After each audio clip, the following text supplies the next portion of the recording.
mo bójú wáyé o ayé ṣá málámálá mo máa bójú ọ̀run òkùnkùn ló ṣòbolẹ̀ mo ní ẹ̀ẹ́rẹ́. Kíni dé sí Yorùbá o ọmọ aláyé, kíni ṣẹlẹ̀ sí Yorùbá o ọmọ Oòduà o. Yé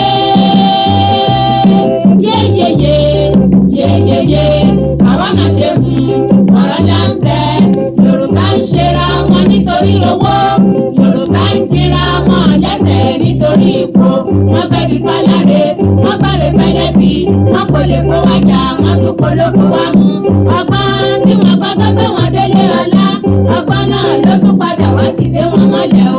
Àwọn tí wọ́n ti ń ṣọ̀tá lọ́jọ́ tó ti pẹ́ tún padà wájẹ ní à ń fọwọ́ ti sẹ́yìn o. Yorùbá yóyóyó bí iná alẹ́, Yorùbá rúrúrú bí omi òkun, Yorùbá bàbá ni bàbá ń ṣe. Yorùbá ronú o.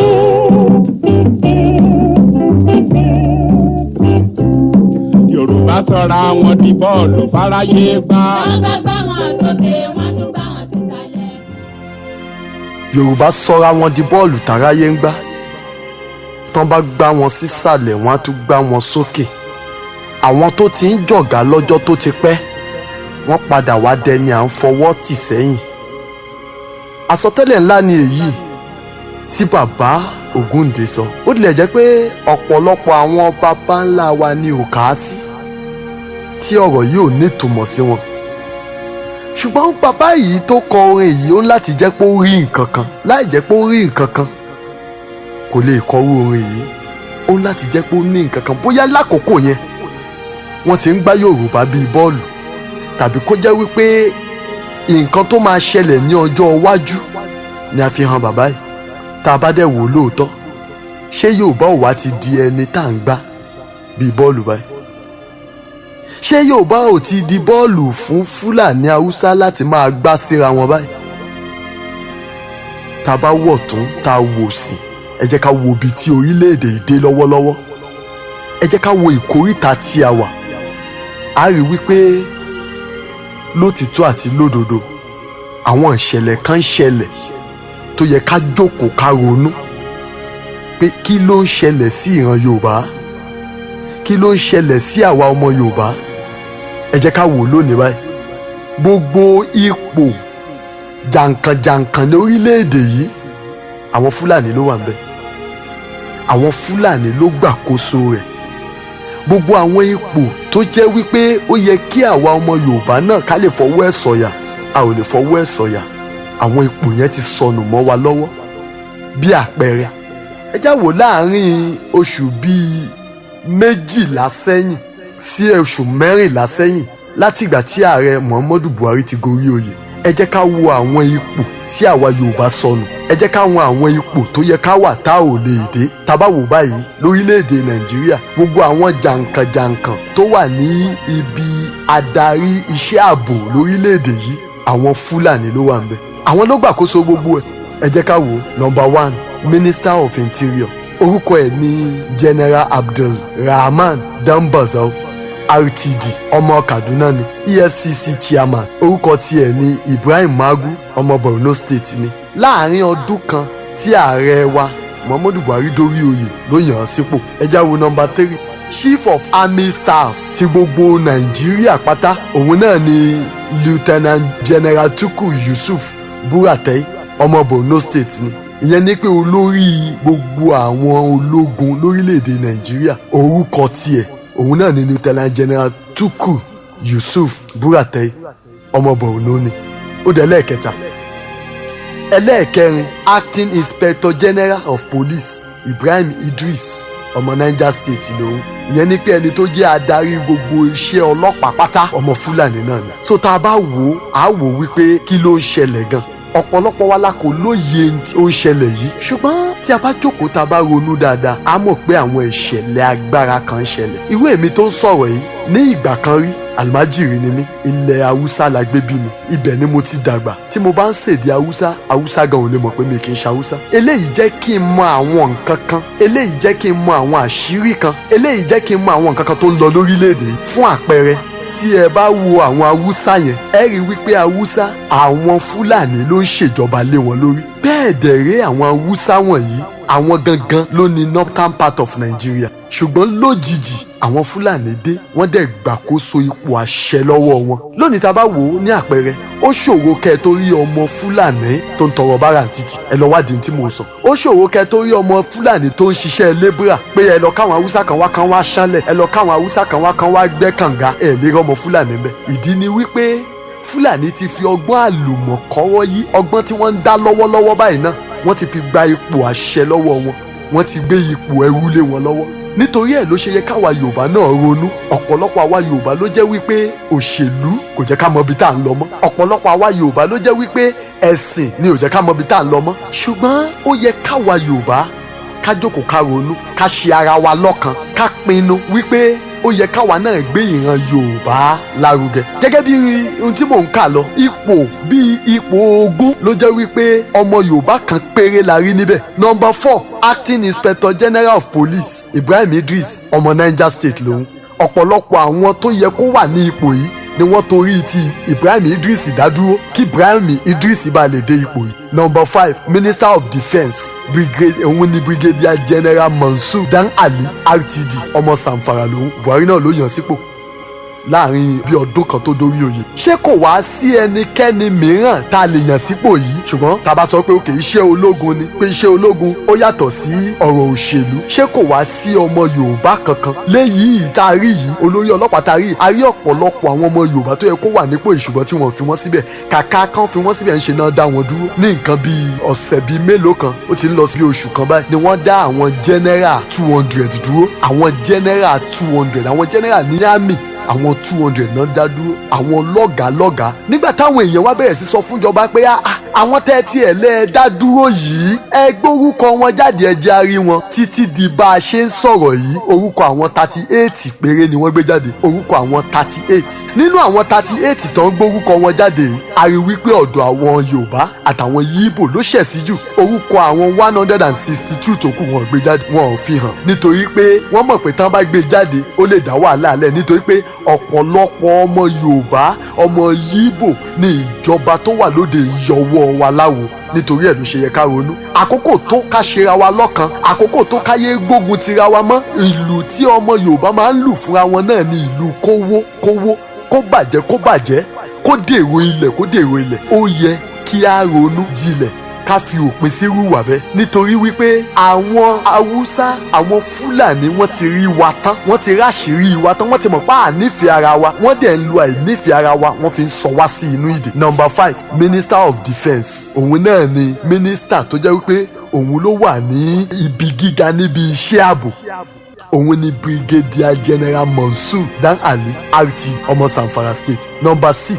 Civil Defence Corps ìyẹn náà ni adarí gbogbo àwọn Civil Defence NSCDC orúkọ tiẹ̀ ní Abdullahi Muhammadu ọmọ Katsina lòun. Buhari náà ló yàn sípò. gbogbo àwọn tí mò ń kà yìí Fúlàní ni wọ́n. so a lè máa sọ pé àwọn ni ààrẹ rí wípé wọ́n yẹ fún iṣẹ́ náà ṣùgbọ́n ẹ jẹ́ ká ronú. ṣé orílẹ̀-èdè yìí ṣé Fúlàní nìkan ló wà ń bẹ̀ báyìí? Number 7 DSS Director General of the Department of State Service Lawal Musa Daura òun náà tún ni adarí wọn níbẹ̀ òun ni olórí pátápátá níbẹ̀ ọmọ Katsina State lòun. ẹlẹ́ẹ̀kẹjọ Nigerian Customs Service ìyẹn ni pé àwọn tó wà níbi gbogbo ohun tó ń wọlé ohun tó ń jáde bí ọrọ̀ ajé ti ń wọlé tó ń jáde ẹni tó wà nídìí òun náà ni Colonel Hamid Ibrahim Ali RTD ọmọ Bauchi lòun. ààrẹ wa náà ló yàn síbẹ̀ láàrin ọdún kan. ẹlẹ́ẹ̀kẹsàn-án Controller General of the Nigerian Prison Service NPS Alhaji Jafaru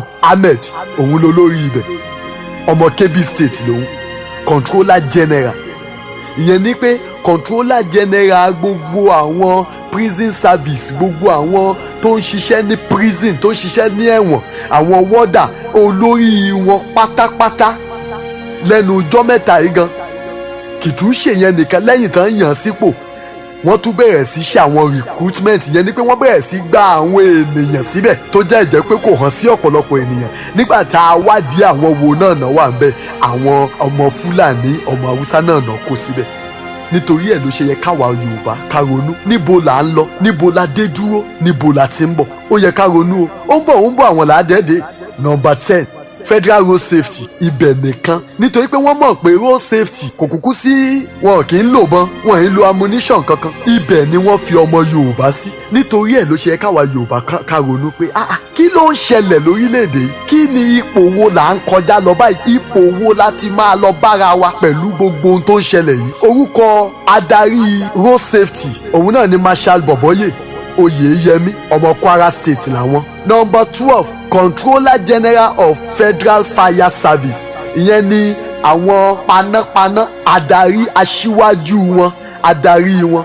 Orúkọ tiẹ̀ ni Joseph Anabi, Kogi State lòun, ọmọ Kogi State lòun jẹ́. Number 13, Director General of the National Emergency NEMA. Orúkọ tiẹ̀ ni Alhaji Sani Didi, ọmọ Kaduna State lòun. Alhaji Sani Didi, ọmọ Kaduna State. Tá a bá wo gbogbo ohun tá a ti kà á sì ń lọ sórí 20 àrí ọmọ Yorùbá. Ibí yìí ló ti yẹ kí Yorùbá ká ronú, ká wò pé kí ló ṣẹlẹ̀ sí wa gangan, kí ló dé gan, níbo là ń lọ, níbo la ti ń bọ̀, níbo la dé dúró. Gẹ́gẹ́ bí mo ti sọ fún wa síwájú, ọmọ ọdún 7 ni mo wà tí mo ti mọ̀ wípé kò sí tó ń jẹ́ one Nigeria. Lọ́nà wo? Ní Kano, ní North, tá a bá ṣe common entrance, tá a bá ti change orúkọ wa sí orúkọ Hausa, orúkọ táwọn North máa ń jẹ́, kò sọ́nà tá a lè gbé ìgbà tá a fi lè pass common entrance àfi tá a bá yí orúkọ wa padà. Irú èmi tó ń sọ̀rọ̀ yìí nígbà tó tó àkókò kan, nítorí pé ibi tá a bí mi sí ni, mo wò wípé kí ló dẹ̀ kù tí màá ṣe, mo yí padà, mo join àwọn ọmọ àlùmájìrì nítorí pé àkókò lè mọ ìyàtọ̀ mi láàrin èmi àti wọn. Orúkọ tí mò ń jẹ́ nígbà yẹn náà ni Shehu Usman Dambalagojiya. Shehu Usman Dambalagojiya. Kí ló fà á? Nítorí pé mo rí i pé níbi tí mo ti dàgbà, téèyàn ò bá ti dàbí wọn, níṣe ló máa dàbí aláìwúlò láàrin wọn. Eléyìí jẹ́ ìbànújẹ́ ńlá fáwọn òbí mi. Ṣùgbọ́n ó tàkókò gan tí wọ́n mọ ibi tí mo wà mọ́.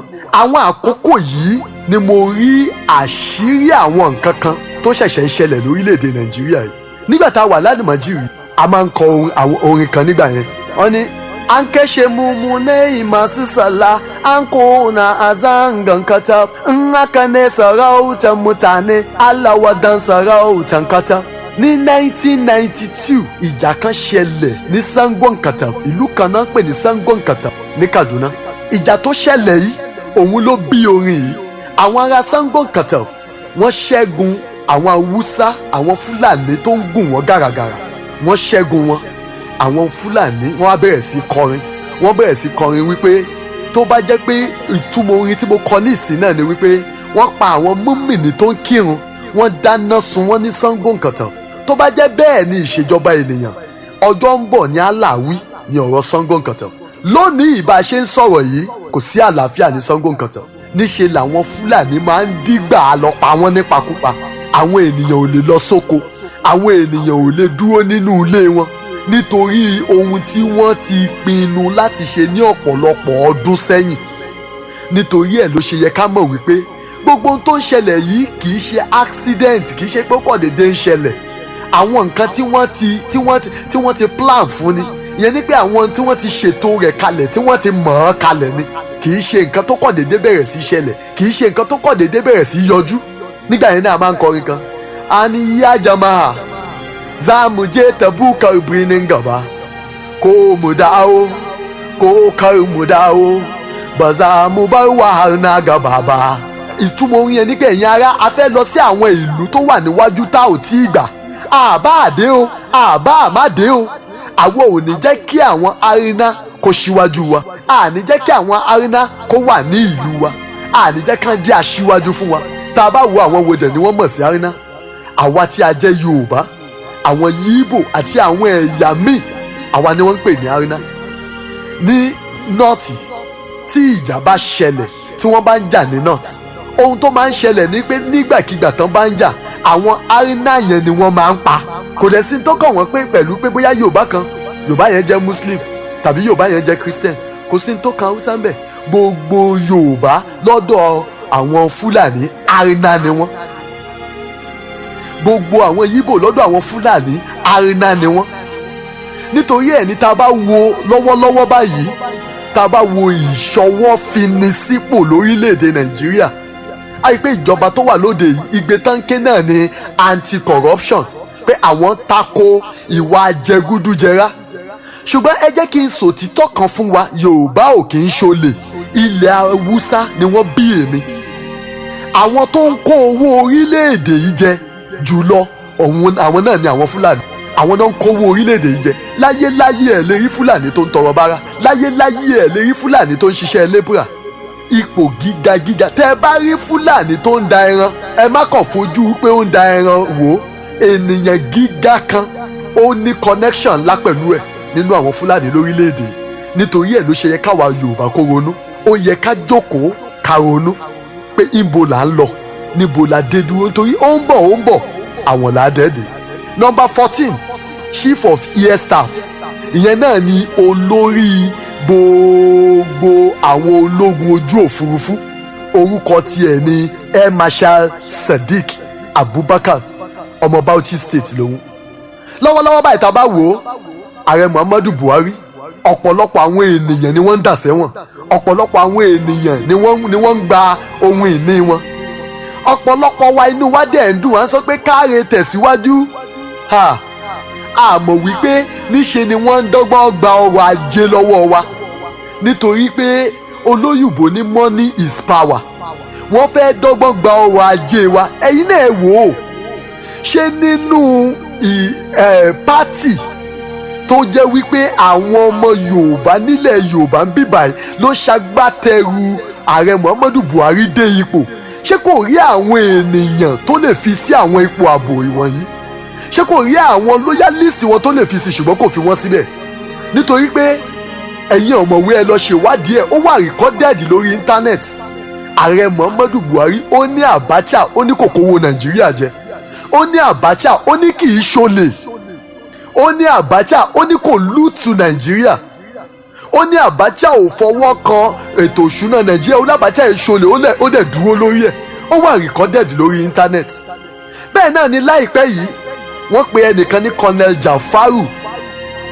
Jafaru Isa Colonel Jafaru Isa yìí òun ni ẹni tó jẹ́ wípé òun àti ààrẹ wa Muhammadu Buhari Fúlàní ni Colonel Jafaru Isa yìí àwọn Fúlàní dẹ̀rẹ́ ọ̀kan ni wọ́n ṣe ara wọn àwa Yorùbá lè dé ara wa òye ṣùgbọ́n àwọn èdè wọn ó yé wọn Colonel Jafaru Isa wọn ló kówó ìjọba jẹ ǹjẹ́ mọ̀ wípé Colonel Jafaru Isa ò lò ju 8 hours lọ ní ọ́fíìsì EFCC kí nìdí ìdí náà ni wípé ó jẹ́ ìkan nínú àwọn tó rí ara wọn gẹ́gẹ́ bí aláṣẹ lórílẹ̀‐èdè yìí wọ́n tú sílẹ̀ dóní àgbọ̀ nǹkan kan nípa Colonel Jafaru Isa bẹ́ẹ̀ dẹ̀ ni àwọn kan ti wà látìmọ́lé láti ọ̀pọ̀lọpọ̀ oṣù sẹ́yìn ẹ wò ó lẹ́nu ọjọ́ mẹ́ta yìí wọ́n fún àwọn Boko Haram member àwọn 800 wọ́n fún wọn ní amnesty ìyẹn ni pé adáríjì yìí Boko Haram tó yẹ pé wọ́n run chọ́ọ̀chì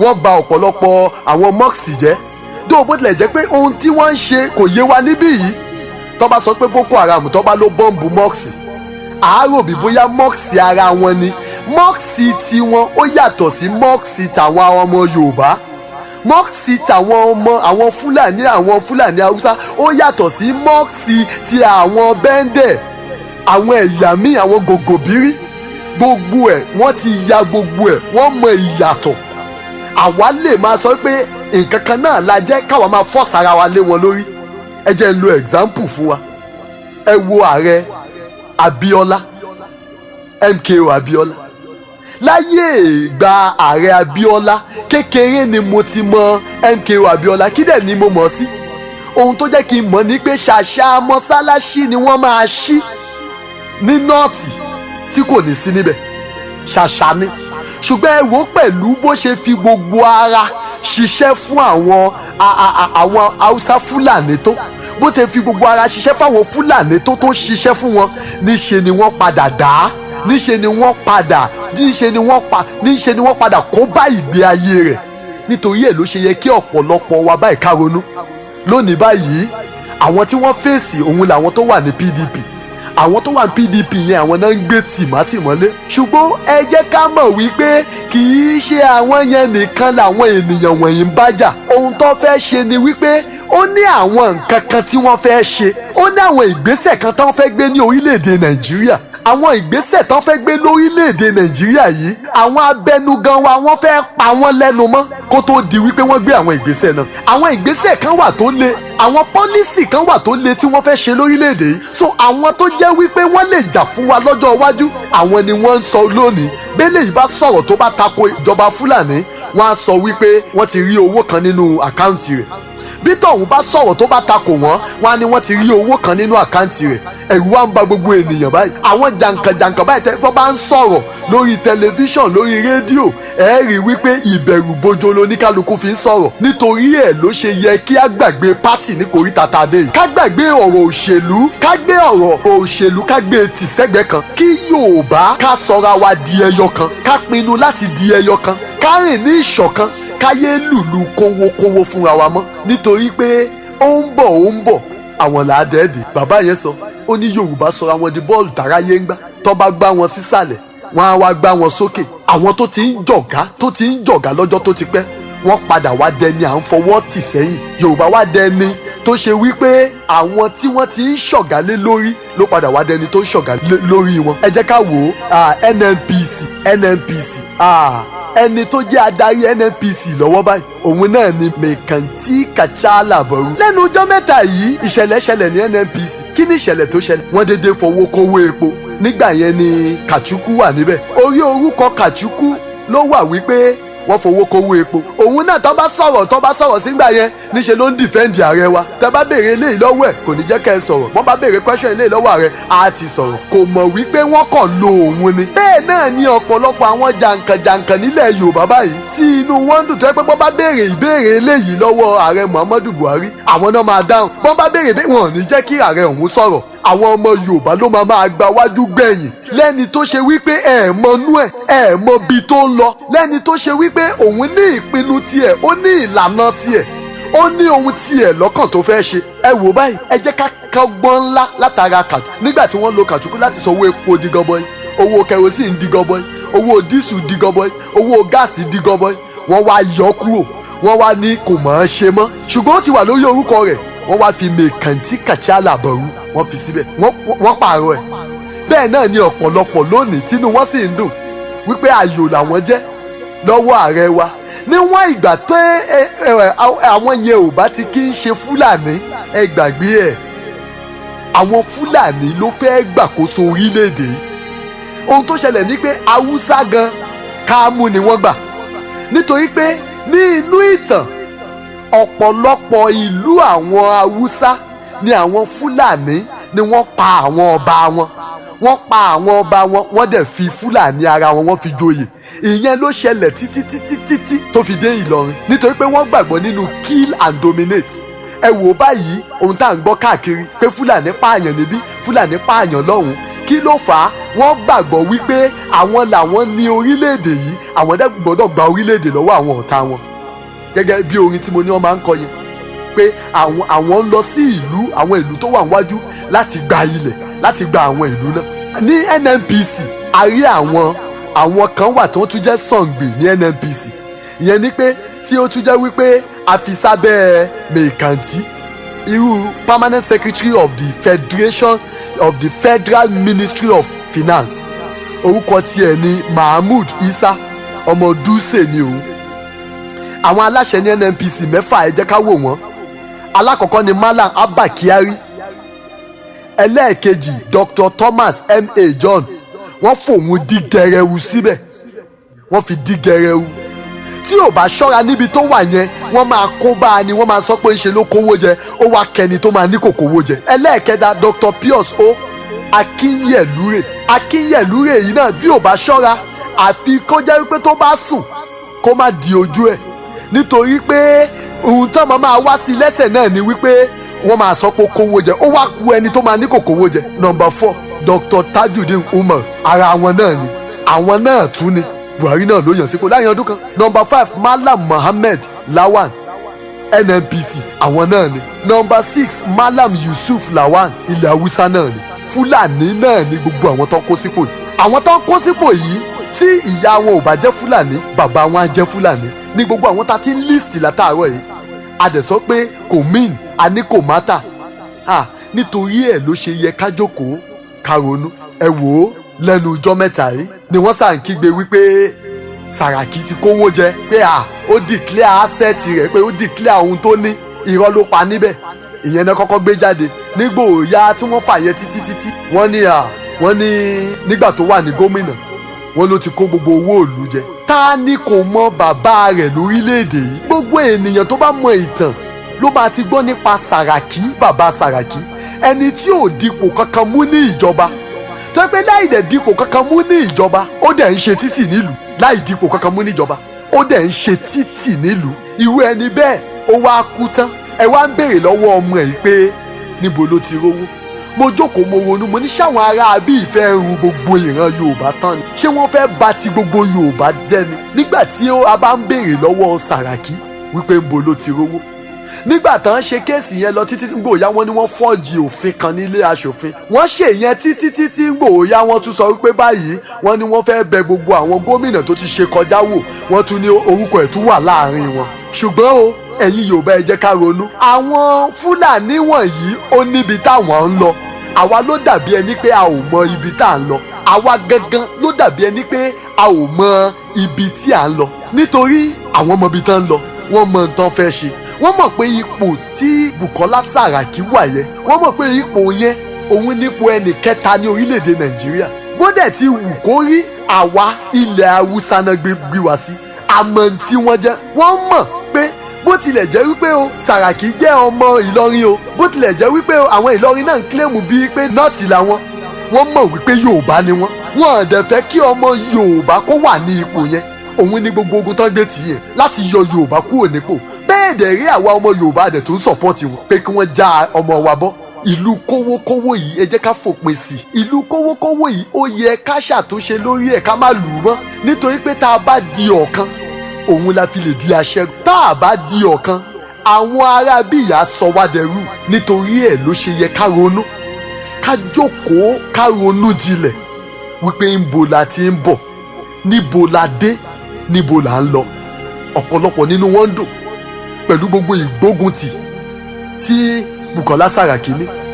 wọn dẹ̀ mọ̀ wípé tí wọ́n bá yọ ọ́ nípò ìran Yorùbá náà yọ ara ọmọ Yorùbá náà yọ nípò. tó bá yọ nípò ara wa náà yọ nípò ẹni tó yẹ ká kọ́wọ́ tì. báwọn ènìyàn wọ̀nyí ti ń kọ́wọ́ tira wọn. ẹ wo lẹ́nu ọjọ́ mẹ́ta ìtọ́ fowó kówó epo. àwọn NLC wọ́n bẹ̀rẹ̀ sí protest wọ́n yanṣẹ́lódì. ìyanṣẹ́lódì yẹn ò nítumọ̀ kò lè nítumọ̀ nítorí pé olórí NLC ọmọ Fúlàní náà. ìpè kọ̀ọ̀la rẹ̀ máa pè wípé ṣé ìwọ ló fẹ́ dúró lọ́nà mi ṣé ìwọ ló fẹ́ jẹ́ ìdíwọ́ fún mi. àwọn gbédè ara wọn ìyanṣẹ́lódì yẹn ò nítumọ̀. nígbà táwọn èèyàn kan wá ń yanṣẹ́lódì ń bí àwọn kan ń kóra wọn jọpọ̀ ní Maiduguri ní Borno ní Kano. wọ́n sọ wípé àwọn sọ̀pọ́ọ̀tì owó tán fi kún epo. wọ́n ní táwọn bá sọ epo lítà kan di 1000 naira wọ́n láwọn máa rà á. ibẹ̀ ló ti yẹ káwọn ọmọ Yorùbá ká kọ́gbọ́n. tó bá jẹ́ pé Yorùbá ara wa ló wà ní ipò ààrẹ ọ̀pọ̀lọpọ̀ wa máa takò ní. ẹ wo orú ààrẹ Olúṣẹ́gun Ọbásanjọ́ tọ́pọ̀lọpọ̀ bá rí èébú náà máa bú. tọ́pọ̀lọpọ̀ bá rí ọ̀rọ̀ òdì náà máa sọ sí. ṣùgbọ́n tó bá jẹ́ pé irú ilẹ̀ Haúsá irú Fúlàní ló jẹ́ ní ilẹ̀ Haúsá ni tí wọ́n bá rí wọ́n máa bẹ̀rẹ̀ tán máa ṣe ránkà dédé rẹ̀ wọ́n máa gbóṣùbà fún ni. ṣùgbọ́n yẹn la ò nítorí ẹ̀ la ṣe dàbí ìgbà tó jẹ́ àwọn ará bíi ti rí wa tán wọ́n ti wọ̀n wá tán wọ́n wá ń tàn wá. ohun tó dẹ̀kù tán ṣe fún wa ni pé wọ́n ń tàn wá. lẹ́nu ọjọ́ mẹ́ta yìí ààrẹ Muhammadu Buhari ó lóun fẹ́ ṣe ìwádìí ikú Bọ́lá Ìgè ohun tó dáa ni bó ṣe fẹ́ ṣèwádìí. ṣùgbọ́n ẹ wo gbogbo àwọn ipò tá a ti kà kalẹ̀ yìí tó bá jẹ́ pé lóòótọ́ ló nífẹ̀ẹ́ wa tó jẹ́ wípé lóòótọ́ ló ń ro tiwa mọ́ tiẹ̀ kí ló dé tí àwọn ipò yìí tó jẹ́ wípé nínú ipò ààbò orílẹ̀-èdè Nàìjíríà ipò road safety nìkan ló tọ́ sí ìran Yorùbá. nítorí ẹ̀ ló ṣe yẹ ká ronú. kò yẹ kí á jẹ́ kí àwọn ènìyàn wọ̀nyí sọ wá dàbí adìyẹ táwọn máa da ọkà bàbà sí níwájú láti tàn jẹ láti mú láti fi pamọ́ sínú àgò. tó bá máa ṣèwádìí ikú ó yẹ kó lè ṣèwádìí ikú Abíọ́lá ṣùgbọ́n kò ní fẹ́ ṣe é ó mọ ibi tó ṣẹ̀ sí. ó yẹ kó lè ṣèwádìí ikú Délégiwá kò ní fẹ́ ṣe é ó mọ ibi tó ṣẹ̀ sí. ó yẹ ká lè ṣèwádìí Gideon Akaluka wọn ò ní fẹ́ ṣe wọ́n mọ ibi tó ṣẹ̀ sí.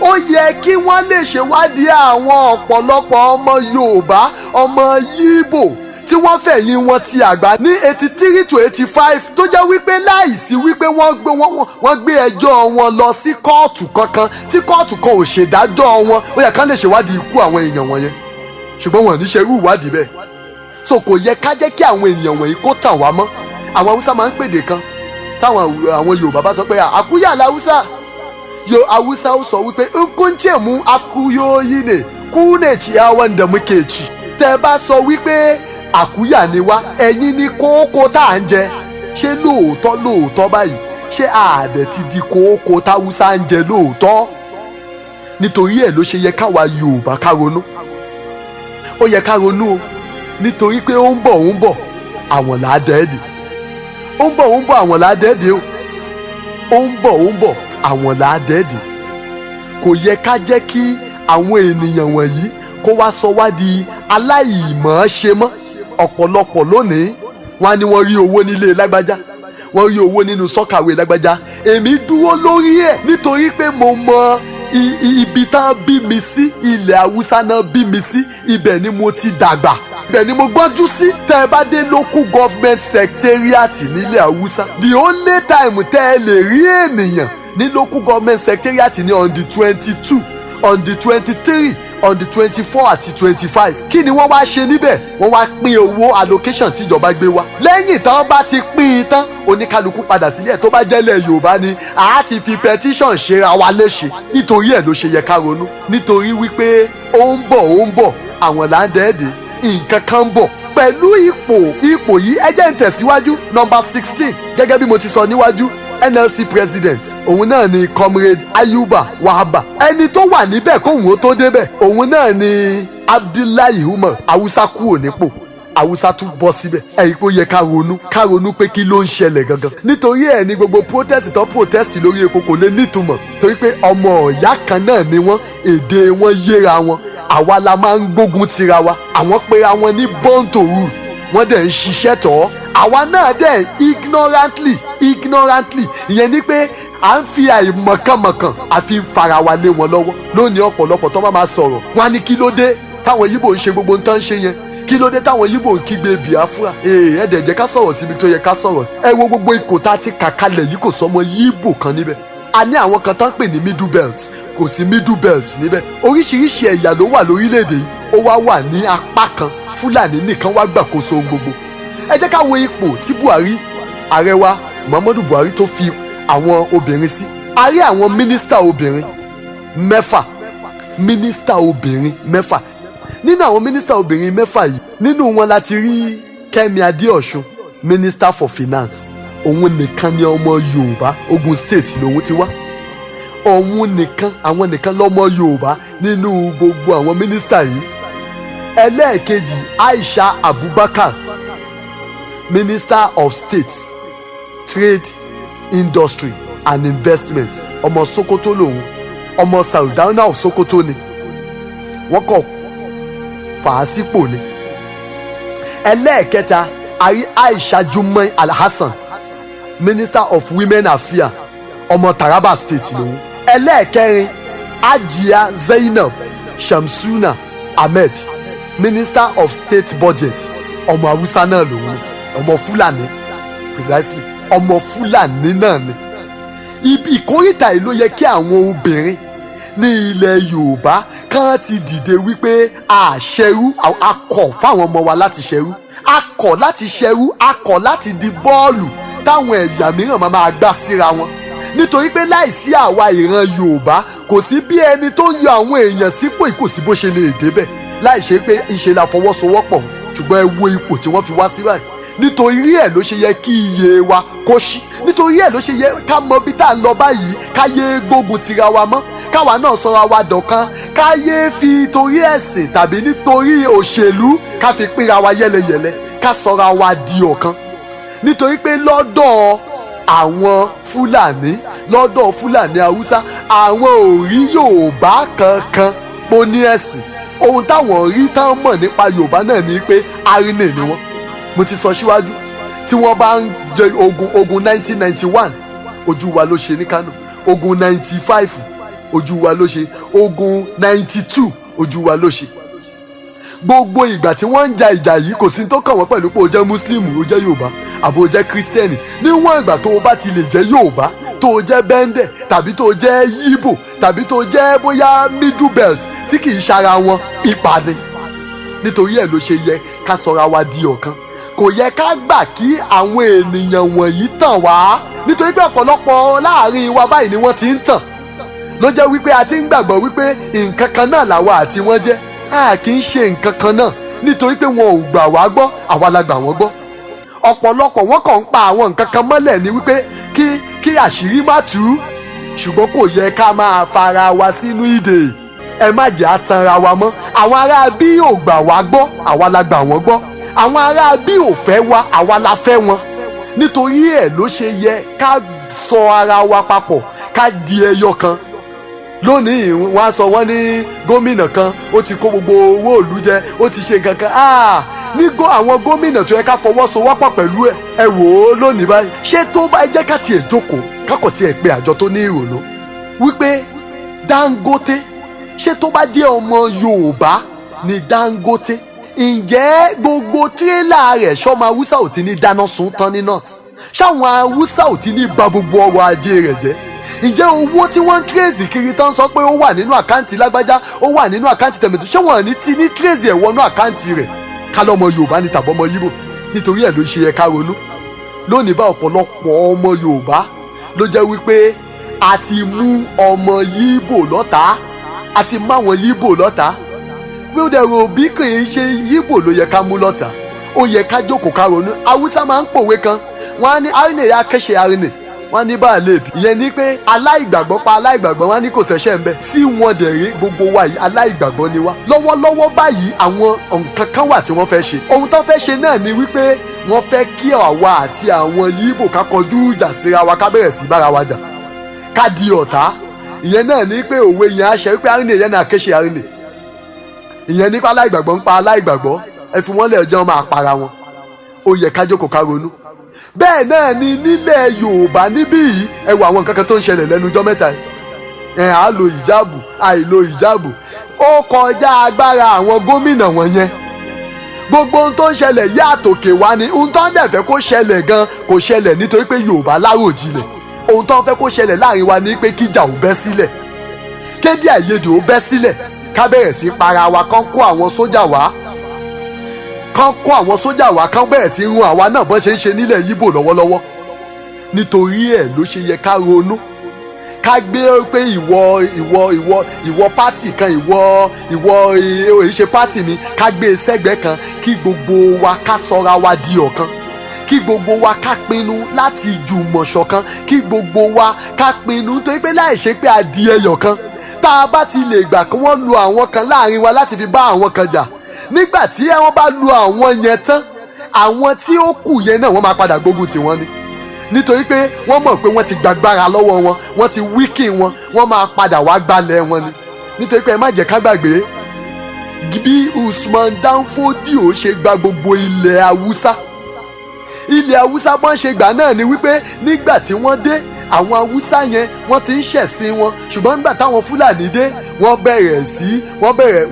bẹ̀rẹ̀ sí tàn wọ́n inú ẹ̀tàn yẹn náà ti pa gbogbo àwọn ọba wọn náà ti mú wọn ṣe lòdì sí àwọn ọba wọn nígbà tán pa gbogbo àwọn ọba àwọn wá bẹ̀rẹ̀ sí fi ara wọn jọba títí dòní Fúlàní ló ń jọba ní gbogbo northern part of Nigeria nítorí ẹ̀ ló ṣe yẹ ká jókòó ká ronú wípé ó ń bọ̀ àwọn làádẹ́ẹ̀dẹ́ ká ronú sí orin bàbá yìí nítorí pé ìran wa ló ń dádé o ìran Yorùbá dẹ̀ ní í jọba ìran wa ló ládé ìran wa ní í jọba kò yẹ ká dèrò ẹ̀yìn kò yẹ ká dẹrú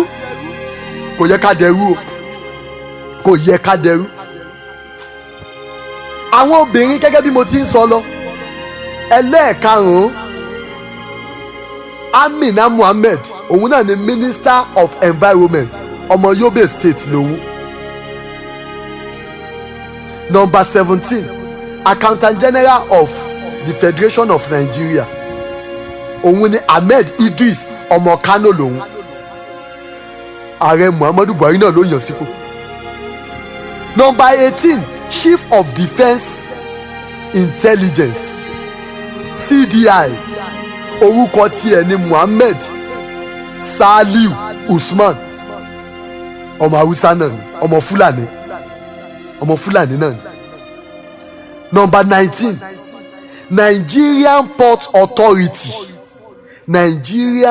Port Authority eléyìí ẹnujọ́ mẹ́ta iná tiẹ̀ tún ṣàṣìṣe léyìí báyìí NPA wọ́n lọ gbé gbogbo Èkó gbogbo Ìbàdàn gbogbo Abẹ́òkúta wọn ò rí ẹni tán léèyàn sí Port Authority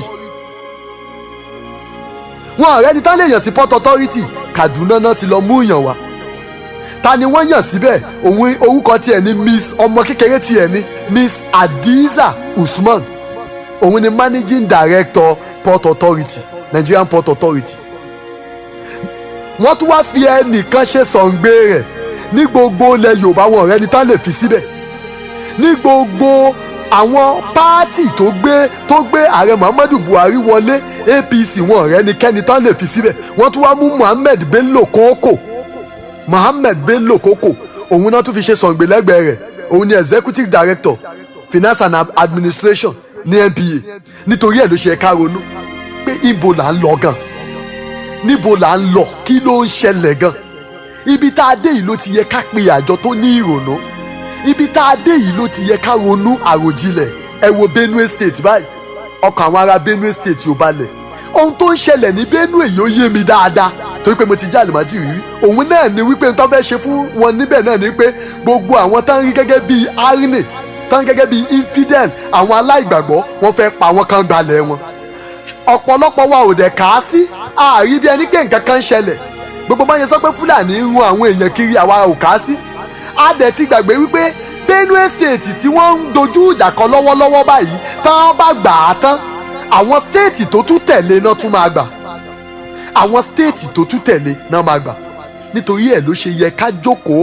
ká ronú ká pe àjọ tó ní ìrònú wípé ṣé bá a ṣe máa bá a lọ rèé kò yẹ ká di bọ́ọ̀lù tí Fúlàní máa gbá síra wọn kò yẹ ká di bọ́ọ̀lù táwọn ènìyàn máa gbá síra wọn nítorí pé ìran wa ló ń dádé ìran wa ni ìran tó ń jọba ìran aṣíwájú la jẹ́ Yorùbá ò dẹ̀ kì í ṣolè ẹ wo tán pè ní anti-corruption lónìí anti-corruption níṣe náà fi dojúkọ wá àwa gangan náà fi dojúkọ àtàwọn Yíbò àwa náà fi dojúkọ wọ́n wá ń sọ pé okay anti-corruption yìí náà fi ń sideline wa náà fi ń gbé wa sẹ́gbẹ́ kan tọ́dẹ̀ ń kó àwọn Fúlàní sí ipò ẹ wo orílẹ̀-èdè yìí báyìí lọ́wọ́lọ́wọ́ báyìí wọ́n ti sáìnì wípé orílẹ̀-èdè ti di Arab country wọ́n ní orílẹ̀-èdè yìí o wọ́n ló ti di orílẹ̀-èdè Arab orílẹ̀-èdè ló jẹ́ number 34th Arab country láìsí àṣẹ ilé ìgbìmọ̀ aṣòfin láìsí pé wọ́n lọ́wọ́ sí ààrẹ wa ló sáìnì ẹ̀ fúnra lára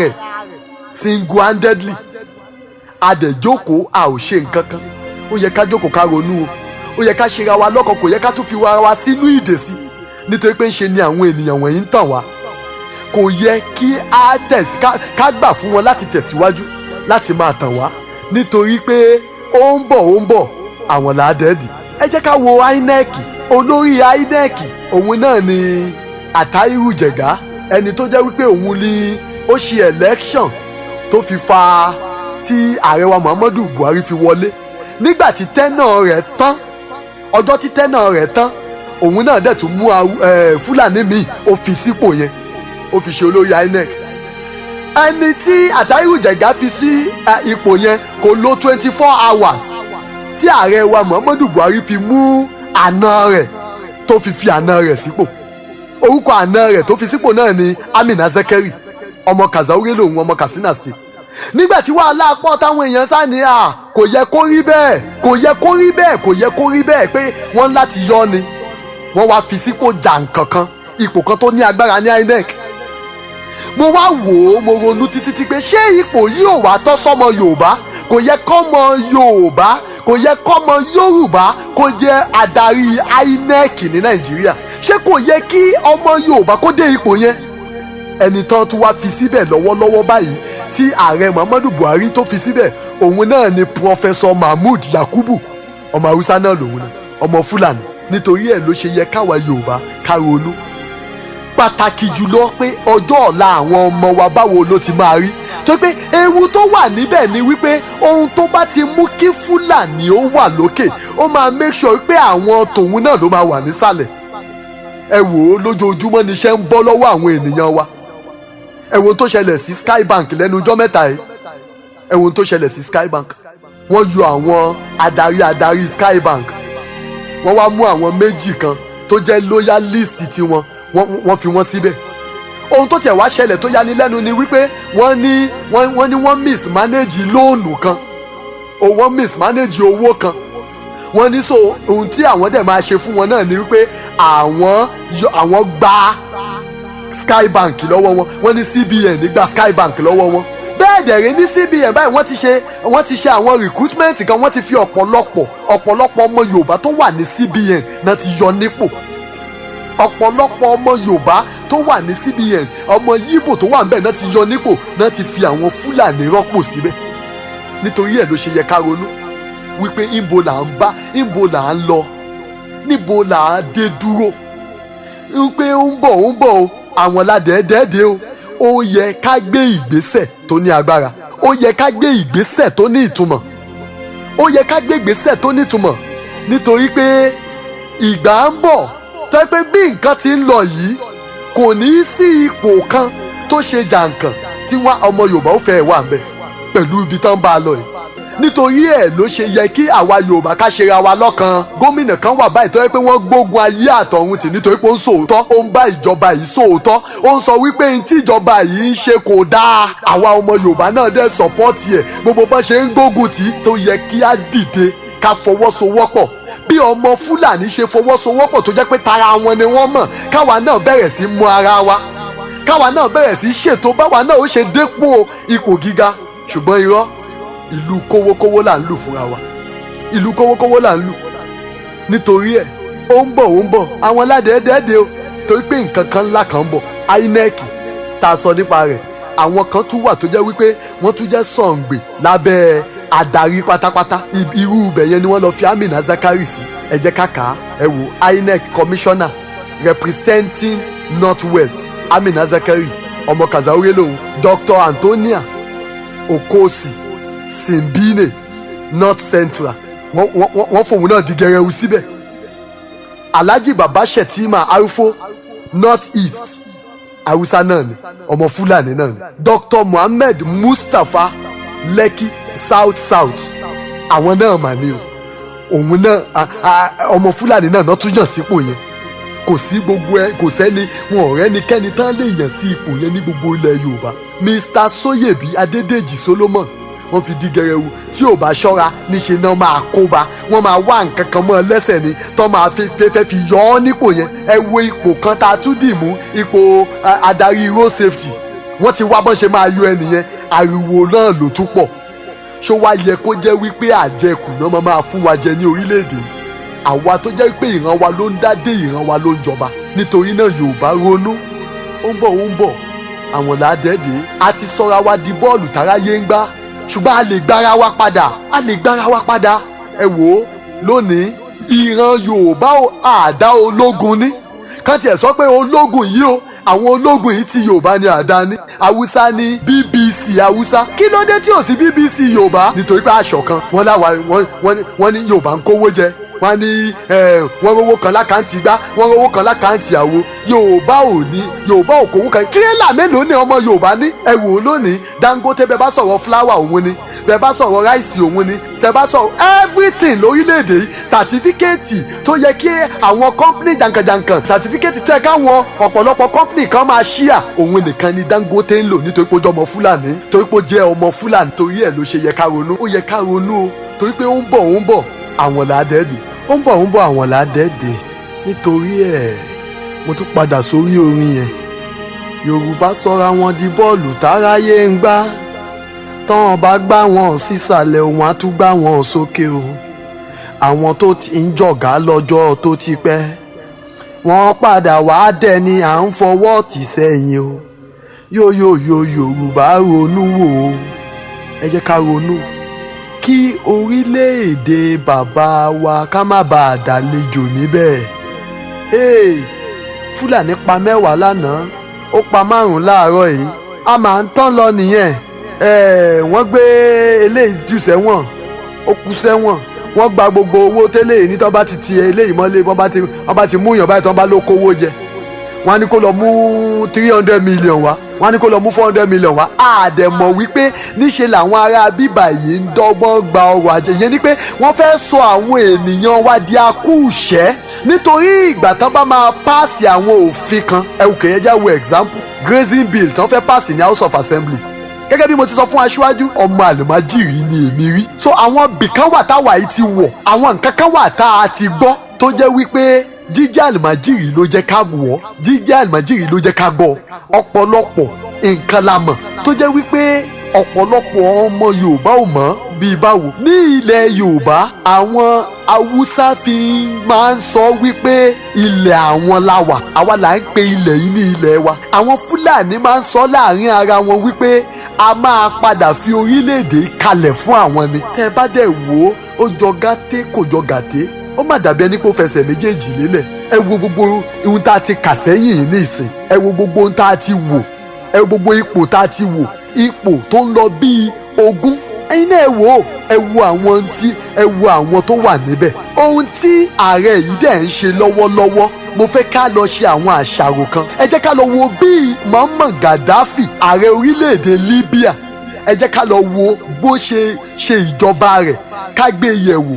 A dúpẹ́ fún ẹ̀rọ ayélujára, ká lọ wo Wikipedia ààrẹ Muammar Gaddafi, ká wo bó ṣe ṣèjọba rẹ̀. Àwọn ó kọ́kọ́ lo àwọn kan láti dá lágbára. Nígbà tó dá lágbára tán, ó run àwọn ẹ̀yà yẹn dànù. Bẹ́ẹ̀ náà ni ó fẹ́ máa jọra báyìí. Nítorí ẹ̀ ló ṣe yẹ ká dọ̀kan, nítorí ẹ̀ ló ṣe yẹ ká mọ ibi tá à ń lọ. Ẹ̀yin gómìnà, ẹ ṣera yín lọ́kàn, ẹ má jẹ́ káwọn ará bíi dá gbogbo yín sẹ́wọ̀n tán. Àwọn ará bíi mọ ibi tán ń lọ. Níṣe náà fẹ́ gba àṣẹ kúrò lọ́wọ́ wa, wọ́n fẹ́ gba agbára kúrò lọ́wọ́ wa ni, wọ́n fẹ́ gba owó kúrò lọ́wọ́ wa ni. Ẹ wo single treasury tán náà ń ṣe pé kí gbogbo orílẹ̀-èdè Nàìjíríà máa sanwó sákàǹtì kan. Inú ọ̀pọ̀lọpọ̀ wa ń dùn, àmọ̀túmọ̀ ohun tán fẹ́ ṣe, àmọ́ pé nǹkan kan ń bọ̀. Gẹ́gẹ́ bí mo ti sọ síwájú, ẹ wo grazing bill. Ẹ gbọ́ tí wọ́n bá pàṣẹ grazing bill yìí in the next 40-50 years, tó jẹ́ wípé wọ́n nítorí tó pè ní grazing bill òun náà ní pé kòkó yí ọ̀pọ̀lọpọ̀ wa, àwọn rédíò wa, àwọn tẹlifíṣàn ìrànà pa fáwọn èèyàn. Ìwé aláwìyé wọ́n ti mọ̀ pé ẹ̀tàn ni Yorùbá fẹ́, ìṣẹ̀lẹ̀ ọ̀pọ̀lọpọ̀ wọ́n ń tàn wá. In the next 40-50 years, kí ló máa ṣẹlẹ̀ tó bá di wípé kò sí ìlú kankan tí ò ní Fúlàní indigene? Nítorí tó pè ní grazing bill báyìí, ààrẹ wa kò rówó san owó àwọn òṣìṣẹ́, ṣùgbọ́n ó rówó ìmpọ́ọ̀tù kókó láti Brazil. Ààrẹ wa ò rówó san fáwọn òṣìṣẹ́, ó rówó kó kalẹ̀ tó ní kán máa fi wá epo ní Sahara Desert ní nọ́ọ̀tì, ó rówó kó kalẹ̀ fún yẹn.